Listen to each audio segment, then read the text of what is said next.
morning, everyone. My name is Humaira, Junaid, and I was born in 1983. And you must be calculating my age now. Yeah, I'm approximately 41 years old and a millennial. And I'm an education leader for the past 14 years. I've been dealing with Generation Z, a very complicated generation, I would say, who are aged between 12 to 27 at this time. Now these kids are way different from us, from me.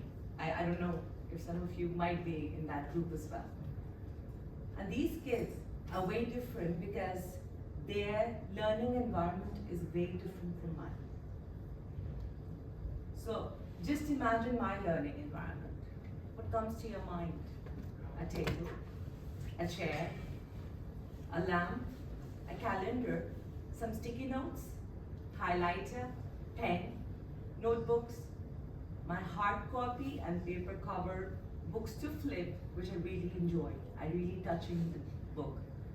And then I mentioned almost everything here. And now let's flip the picture and imagine a workstation or a learning environment of a Gen Z. What comes to your mind? A table, chair, and a lamp, of course, and a laptop. And that's it.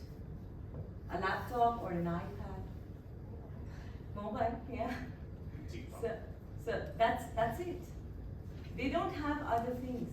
Everything is going into that system.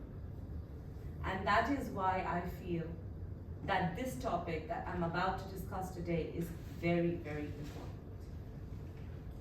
In the final year of my university master's, we had an option to choose between two courses: education leadership in international schools and digital technologies in education leadership. Which one do you think I went for? Digital technologies. And why? Because World Wide Web was made public in 1993. And this generation was born in 1997. They stepped into a completely new era. They were born into a completely new era. So since their birth, all they are familiar with is technology. So that is where the subject comes along: personal learning environment. So during the course that I had taken up for that semester, we were supposed to prepare a solution, a learning solution for an XYZ college. And that XYZ college we were given some challenges like accessibility, feasibility, and we were looking into different research papers, preparing a learning solution for that imaginary college. That is where, well, I was not instructed by my tutor or facilitator to dig into personal learning environment. I continued reading and I looked for an innovative approach to learning. And that is where I came across this very interesting subject. Peter Pearson says, technology will not replace teachers, but teachers who use technology will probably replace those who don't. So in the evolving world of education, Mr. Dew Whitworth, a senior lecturer at the University of Manchester, brings in a report. He writes a report. He talks about, am I supposed to operate this? So sorry. All right. So he brings along certain challenges which are faced in a digital learning world. The first one that he talks about is accessibility. Now when you say a ramp is built for wheelchair people with wheelchairs, at the same time they are used by people, those who are walking a pram, or students who are using a wheeled bag. So that ramp is accessible to all. Similarly, if a physical class is scheduled in a university or at a college level, but a student is not able to attend that class is no more accessible to that student. And the issue of accessibility, the availability of your device, internet, and other things are very important and are the challenges for digital learning. Another challenge that we face in a digital literacy world is about the know-how of how to use tools, how to operate certain apps. And then comes the quality of learning that should not be compromised. A physical class and an online course must be same, should be able to bring in mattering and belonging element into the lesson, into the course that you're preparing and delivering. The students should be able to engage, they should be able to interact, and the tutor or the facilitator should be able to feed back students on that course. And the last one is feasibility, obviously, for the institution and the organization. It's like it's flipping. I'm still a paper person, millennial, and flipping two things at a time. All right. So what are basically personal learning environments? PLEs are systems that help learners take control and manage their own learning. They include tools, resources, and activities that enable individualized learning experience. And this is completely different from a traditional learning environment because it shifts from teacher-centered approach to learner-centered approach. So when you think about personal learning environment, I don't know if it's okay to be interactive. So what comes to your mind?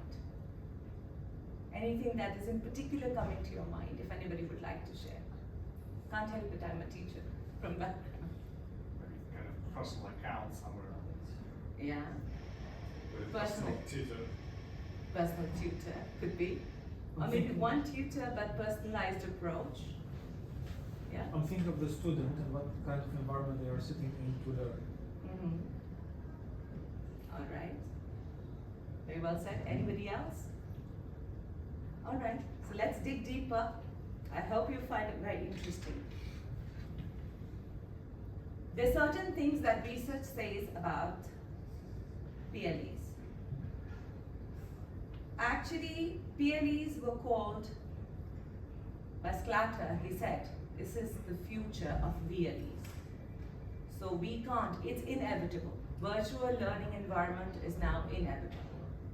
And what we can do at best to incorporate them within our schools and universities to bring the best to the students. So this is what some of this research is taken from what students think about PLEs, and some of them are about experts from the education expert. Let's see what they say.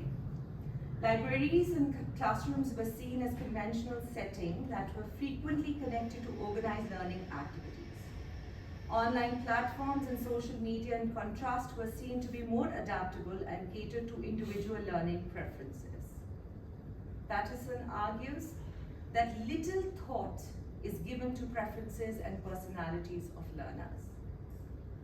College students see digital technologies as crucial elements of their learning environments because they offer ease, accessibility, and chances of collaboration.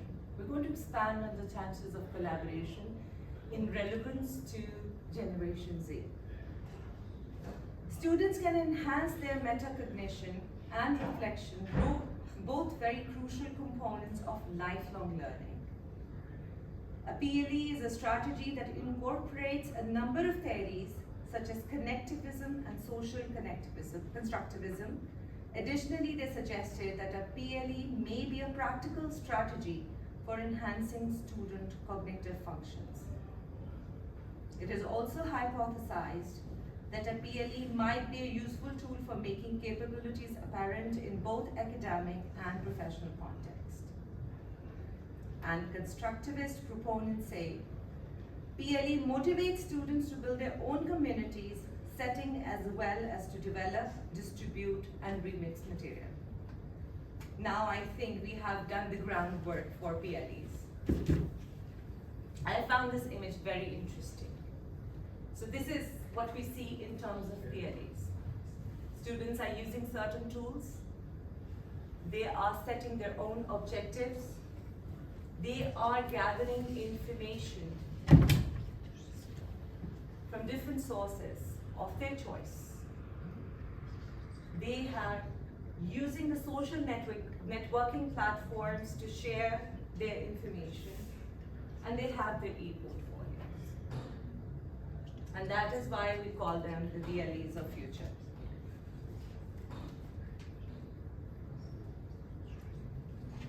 Now, what are the components of a personal learning environment?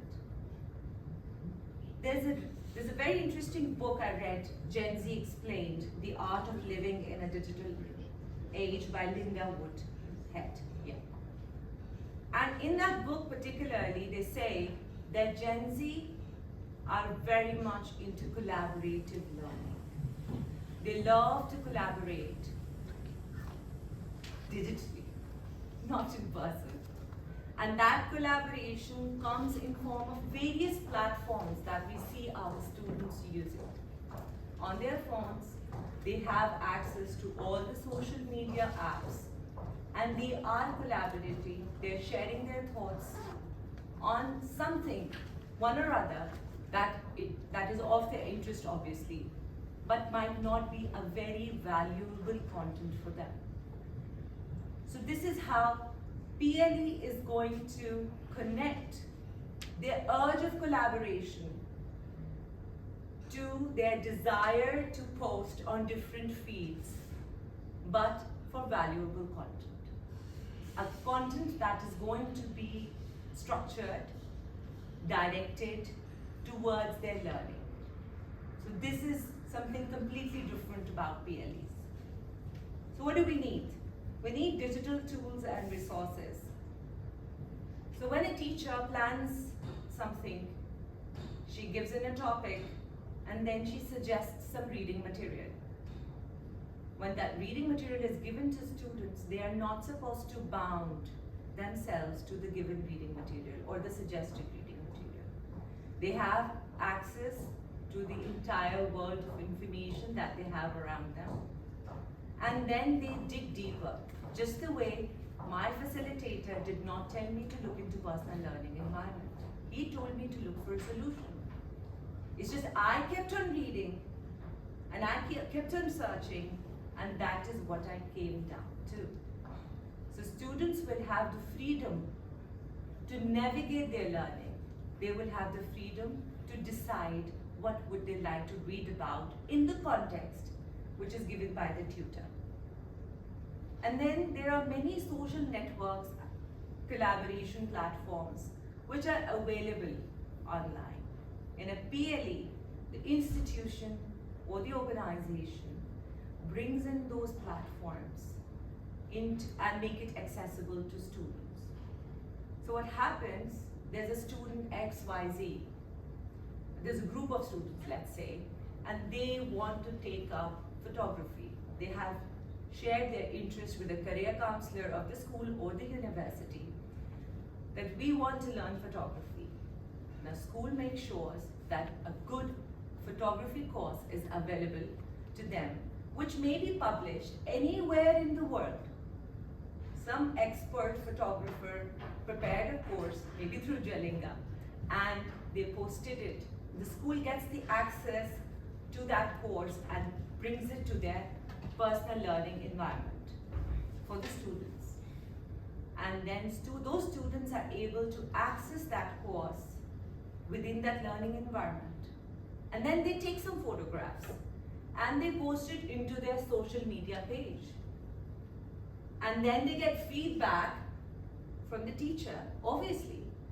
But from maybe a very critical assessment and feedback on their work, on their photographs from professional photographers.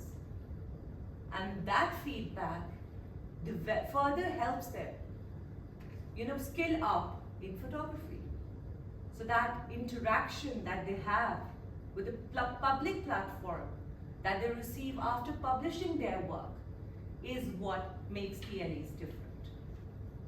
And generally they are compared as an alternative to a learning management system. You might have heard about learning management systems. And then they have their tailored learning experience.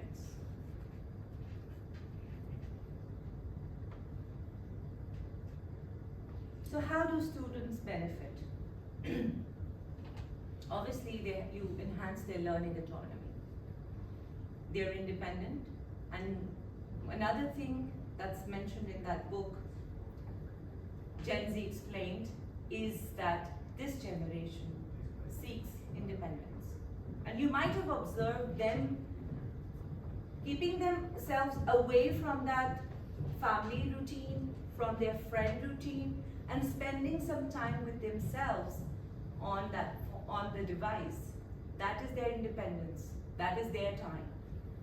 So they seek independence, and these personal learning environment allows them to grow and learn in their independent zone. It empowers students to take charge of their learning and foster self-directed learning skills. And then you're customizing their learning experience as well. They have their phones, there are going to be notifications popping up, right? And every time they see a notification, they will open and they will read and then they will comment.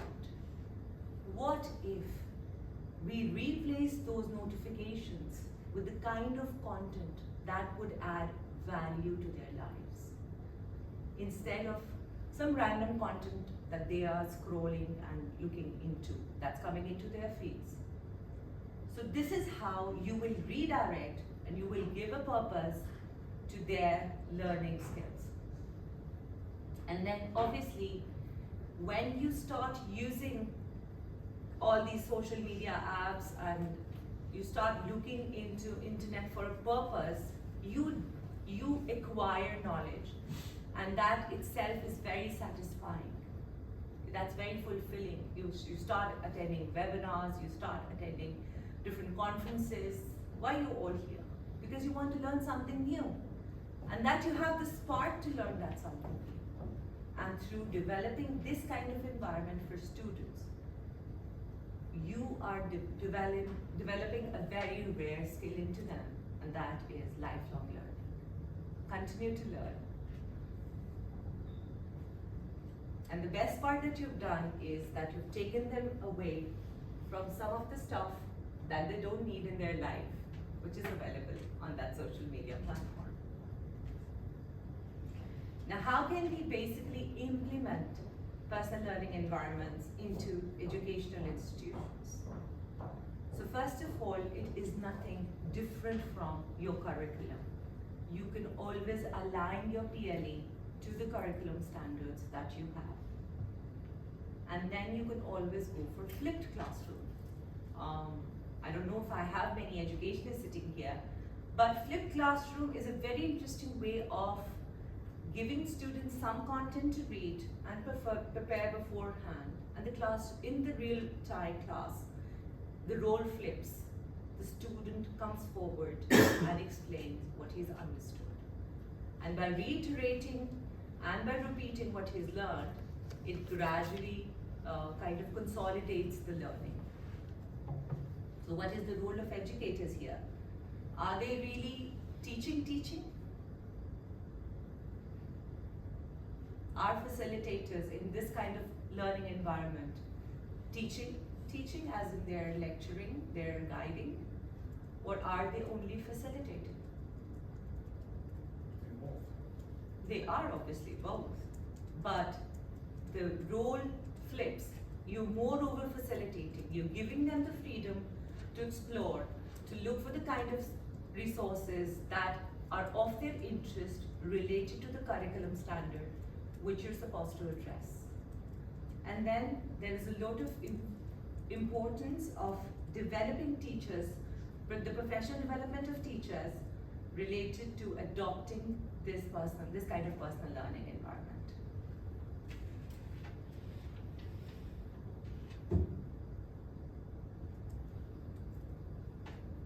So basically, what do students do in a personal learning environment?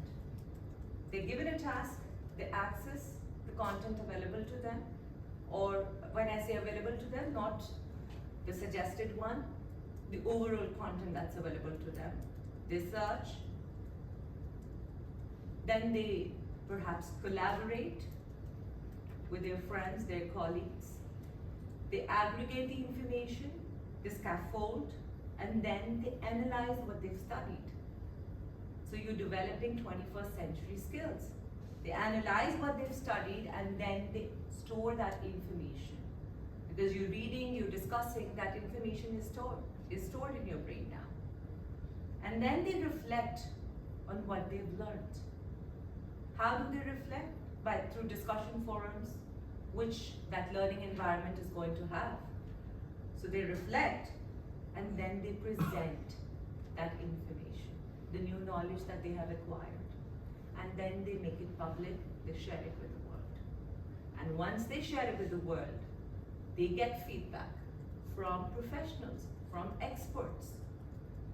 Generally, when we post comments on any feed, we are familiar with that content. We're familiar with that content.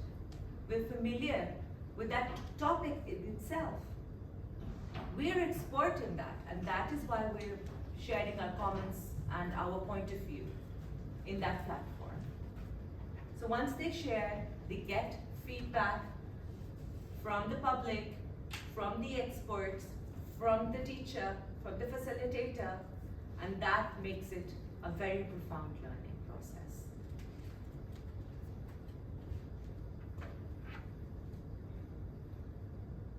So are there any challenges that are coming to you when you think about personal learning environment, which is bound to replace our regular LMS very soon? Just like AI is inevitable, I would say. So is there any challenges that come into your mind because when we talk about technology, let's say a challenge that we face is privacy, digital privacy and security. That's a very important aspect of digital learning. So is there anything in particular that's come into your mind could be a challenge when we implement personal learning environments into schools and universities? Focus on distraction. Very well said. Distraction. Students can get, they might start reading something completely different that might be of their interest. So, how do you think we can track them? Track their... No, I don't think it's about tracking because they will always have. They can. I think it's about the content. It has to be more Exactly. If the content is of their choice, because PLE is giving them that independence, it is giving them that freedom that explore the world and learn what you want to learn. So that's the concept basically. There's a very important thing that comes along PLE that is a challenge obviously, that's students at younger age might not have the self-awareness of their learning preferences. And they might begin to explore certain aspects of learning, and they might take longer to adopt to a personal learning environment because it is very open. So what happens is that you can introduce certain courses in the beginning and some recorded videos or certain courses within your institution and organization, and that can direct them how to proceed with the personal learning environment. There's also another issue about the authenticity of the material that they're accessing. There is a possibility the kind of content that they're reading is not very authentic. So in that case again, we can guide them, we can develop that kind of course that can guide them what kind of resources or what kind of website extensions they should go for. So that's kind of, we have a solution to this challenge as well.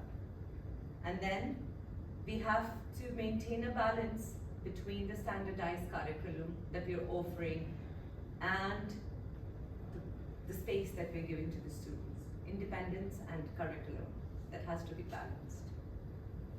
And then I've already mentioned and discussed that data privacy issue is definitely something that needs to be addressed whenever you're dealing with digital learning.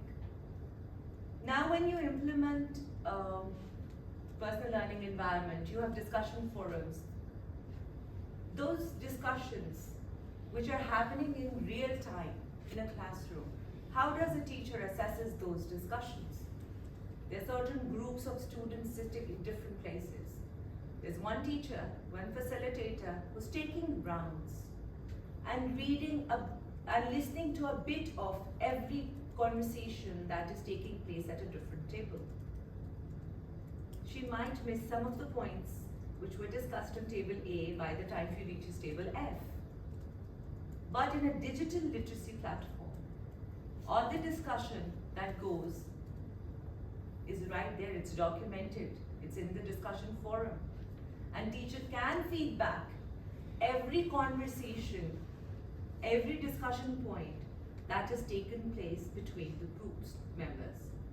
So this is how I believe the element of assessment, which is also a question when we talk about digital literacy, and the element of feedback, of how well teacher can feedback those students, is also very well handled, I believe.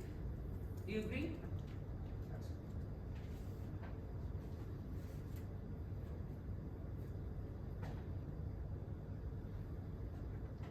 So, we've already talked about this discussion about assessing and evaluating. So student assessment, we've already discussed. But how to evaluate your personal learning environment, if it is benefiting students or not, the best way to do is to have a collaborative survey or a feedback session with the stakeholders, with the parents, with the students themselves, and the facilitators, and take their feedback on how well that learning environment is adding value to the student's life. And you always have students' data, their performance data, their progress data, which you can analyze, and that can guide you for if you need to tweak anything, if you would like to make some changes in your personal learning environment. So that is how we can evaluate our own personal learning environment.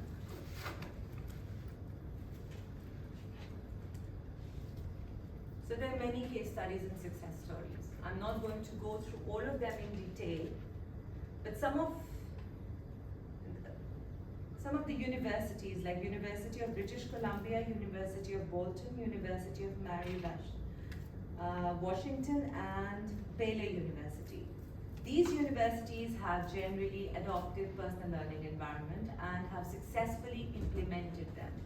So these universities are either in the US or in UK and Canada. So that means UAE needs to adopt. We still need to get there. There's a very interesting success story that I would like to mention here. It's a research by National Center for Learning Disabilities and the RAND Corporation. They say there was significant improvement in the motivation and achievement of students through personal learning. So you might have heard the terms intrinsic motivation and extrinsic motivation. So this is something that internally motivates students to continue to learn. So that is why I find this concept very, very interesting. Considering the ethical parts, we should make sure there's no digital divide. Because when we are letting the students to access the entire information on the internet, some content is developed in different part of the world, they might see or take it differently. So we need to make sure the digital divide is not there. And then there's no potential bias. When I say that, that means the algorithms which are running behind the program, they should not be biased. And then digital well-being, making sure there's no bullying taking place in those discussion forums. So these are some things that we need to consider before implementing a personal learning environment.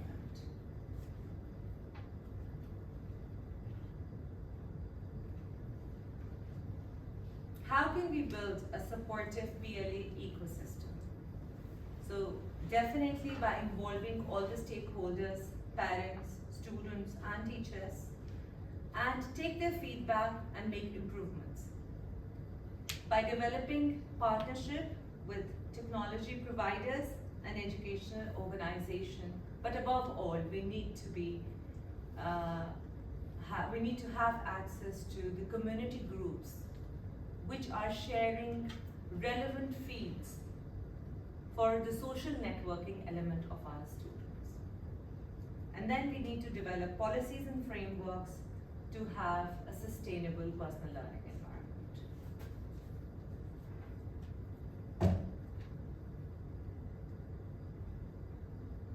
There's a lot of emphasis on individualized learning.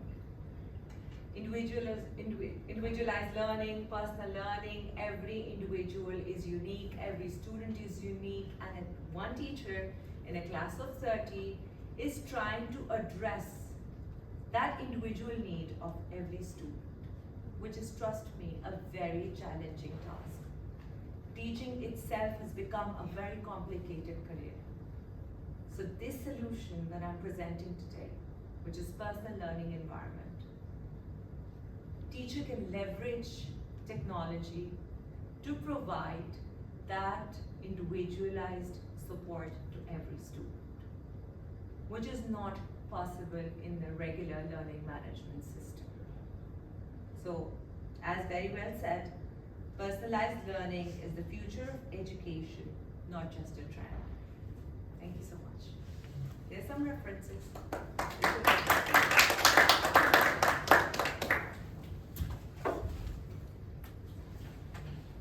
Any questions? Oh, that's interesting. Sorry. Yeah, this should be a Q&A session. Do you have any questions? I have questions. Sorry, Yeah. I was late later. Is there any challenges while implementing PLC in classrooms for teachers? Faces any challenges related to PLC? Yeah, the students might not be very well aware of their learning preferences, as I said. They might not have awareness of how to use tools Yes. that you're kind of sharing with them. For instance, COVID gave us a lot of technology, right? So when we would use those Padlet boards, it was a challenge for a teacher to explain to students how to access those Padlet board for discussions. So yes, there are challenges, but there is nothing like an impossible situation. Everything has a solution. It means that if education system is changed all over the world, like in Pakistan is different from UAE and China. So is it okay to implement in different institutions in any education system? I Is think it possible? this personal learning environment is connecting the world. It's the students have access to all kind of information that is available on internet. They are doing their own research. They're analyzing that the data that they're receiving, the information that they're receiving. They're analyzing it themselves. So I believe it's already connecting the world. So be it Pakistan, be it China, be it UAE, wherever you are, this seems like a solution that students, those who are between the age of 12 to 25 at the moment, the current student body, which obviously with the passing years they are going to be professionals, but currently they are students. This generation really want this kind of model. Thank you. Thank you. Any other question? Thank you so much. Thank you.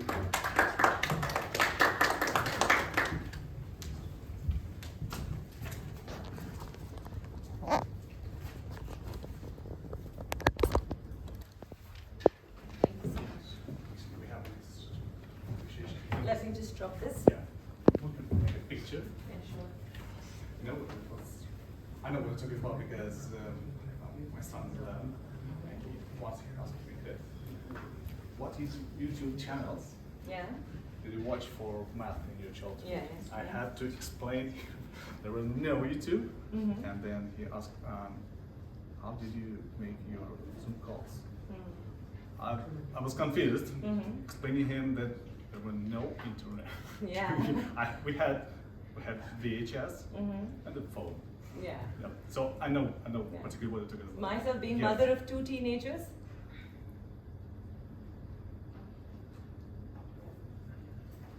Thank you so much. Thank you so much.